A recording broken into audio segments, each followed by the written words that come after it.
El día de hoy vamos a estar seguimos viendo las metáforas de la iglesia. Hoy vamos a ver la iglesia como administradores, ¿ok? Ese es el inciso G, si se acuerdan, el inciso G. La iglesia como administradores. Dice, vamos a leer Mateo 20, del 27 al 28. Dice, el que quiera ser grande entre vosotros será vuestro siervo. Y el que quiera ser el primero entre vosotros será vuestro siervo. Como el Hijo del Hombre no vino a ser servido, sino para servir y para dar su vida en rescate de muchos. Bien, muchas de las ocasiones llegamos a creer que el fin del cristianismo es que podamos llegar un día a que la gente nos sirva, que lleguemos a estar en un lugar de honra y que la gente nos pueda servir a nosotros. Y es un concepto totalmente equivocado, ¿sí? Porque el chiste de llegar, cuando los discípulos llegaron a querer ser apóstoles, cuando llegaron a ser los primeros pastores, los primeros diáconos, el chiste de todos esos puestos era servir a los demás. De eso se trataba. Pero muchas de las veces tenemos el concepto equivocado, ¿sí? De que el pastoreo, que el ministerio, que ser maestro, que ser evangelista, que ser, no sé, cualquier tipo de ministerio que pueda haber, llegamos a tener el concepto de que es cuando la gente nos sirve, y es al revés. Dice aquí el versículo, dice, el que quiera ser mayor que todos, sirva a los demás, ¿sí?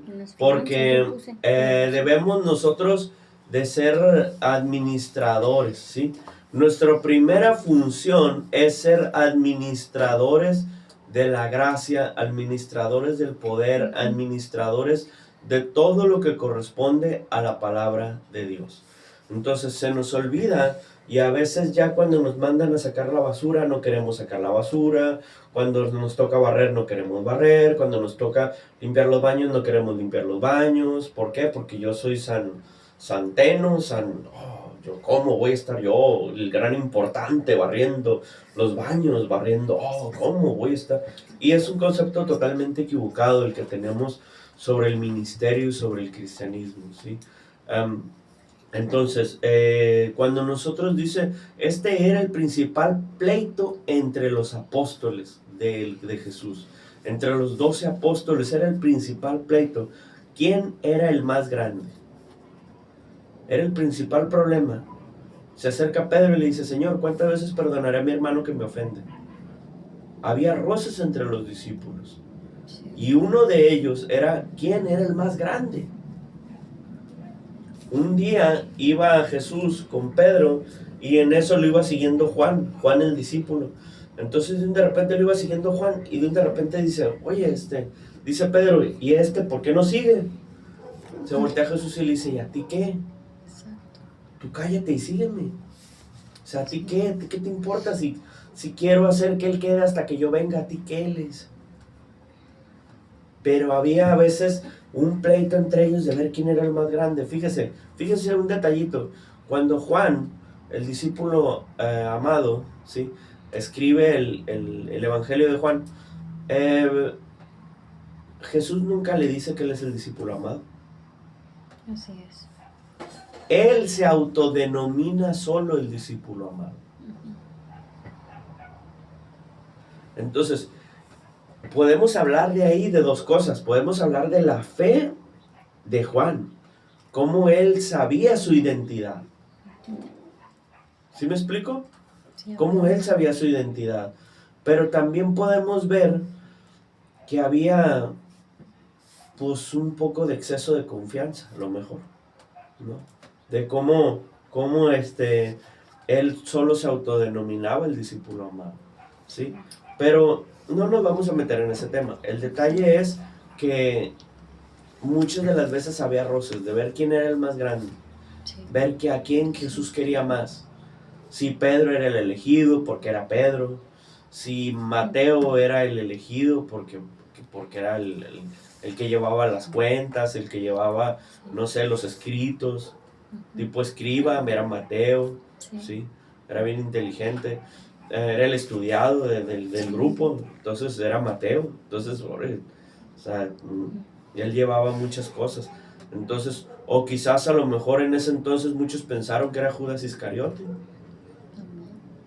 porque era el que llevaba la bolsa, el que llevaba el dinero.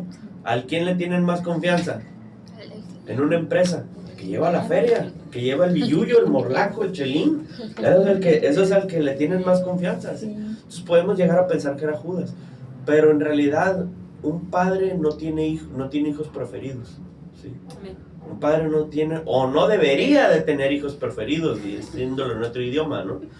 Entonces, pero sí no se nos tiene que olvidar que somos administradores de la gracia de Dios. Dice Mateo 25:14, dice, porque el reino de los cielos es como un hombre que al irse de viaje llamó a sus siervos y les entregó sus bienes. Jesús te ha entregado sus bienes. Jesús te ha entregado su gracia, Jesús te ha entregado su poder, Jesús te ha entregado sus ovejas en tus manos. Jesús te ha entregado, digámoslo, hasta los bienes, ¿sí?, de su iglesia en tus manos, para que los administres. Entonces fíjate la responsabilidad que podemos llegar a tener tú y yo. La responsabilidad que tenemos y que tienes en tus manos, ¿sí?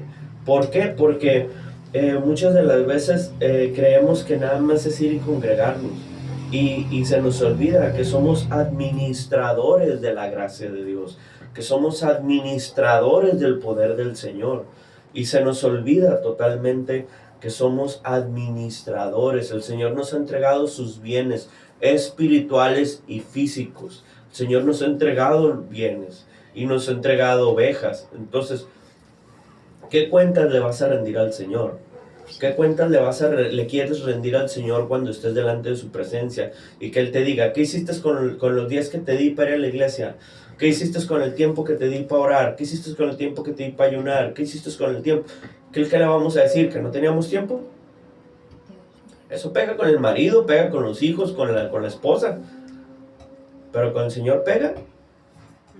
Con el Señor quizás no pega, porque Él conoce nuestro corazón. Él nos mira cuando estamos tirados en el sillón, ¿sí? Entonces, es súper importante. Dice Mateo 25:21, dice, su Señor le dijo, bien, buen siervo fiel, sobre poco has sido fiel, sobre mucho te pondré. Entra en el gozo de tu Señor. Sobre poco has sido fiel. Lo que tú estás pasando en este planeta Tierra es lo poco. Eso es lo poco. Lo que tú estás pasando en este planeta Tierra es lo poco. ¿Por qué?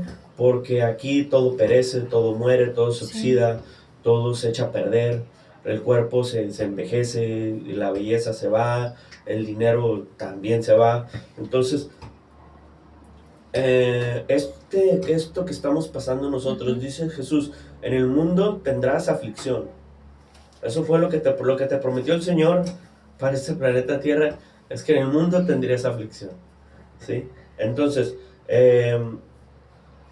pero dice, entra en el gozo de tu Señor. O sea que hay un galardón, o sea que hay algo más allá que te está esperando allá en el cielo. Y muchas de las veces creemos que el galardón es aquí en la tierra, y sí hay promesas, pero la mayoría va a ser allá. Aquí en la tierra hay promesas que tú tienes que alcanzar, que tú y yo tenemos que alcanzar, pero nunca se nos tiene que olvidar que la mayoría son allá arriba. Entonces es súper importante que tú y yo estemos conscientes de que lo poco o mucho que nos haya entregado el Señor en este planeta Tierra, somos administradores de la gracia y el poder. Y un día le vamos a dar cuentas al Señor.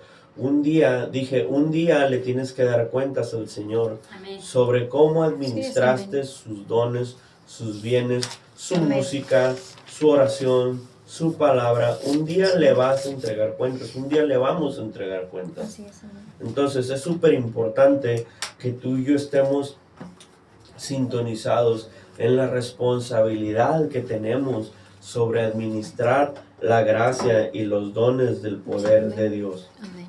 Y no lo tenemos que hacer como una carga. lo teníamos que hacer con gozo. ¿Por qué? Porque muchas de las veces hacemos cosas, nos manda el pastor, nos manda la pastora y de repente decimos, otra vez yo, ay no, qué enfado. Y lo hacemos con peso, Sí. pero todo lo que hacemos nosotros de mala gana no nos cuenta en el cielo. Dice que todo va a ser recompensado, pero lo que hagas con alegría y con sencillez de corazón. Sí. No lo que hagas quejándote o con la jeta torcida, no, o sea, con los ojos de huevo, así, no, o sea, no, sino que lo que hagamos con gozo, ¿sí? Lo que hagamos